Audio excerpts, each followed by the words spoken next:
கிளம்ப வேண்டியதாக இருக்குது. வீட்டில் வேலைக்கு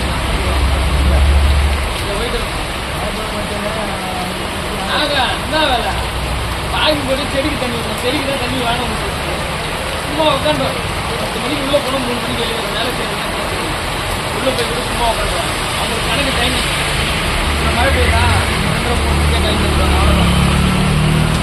ஆனால் இதில் பார்த்தா மழை பெய்யுற மாதிரி தெரியல. தெரியுதுங்களா? நல்லா பளிச்சு இருந்த மாதிரி இருக்கும். நேராக பார்த்தா இவ்வளோ டல்லாக இருக்குது. ஹோட்டலில் பார்த்தா பளிச்சு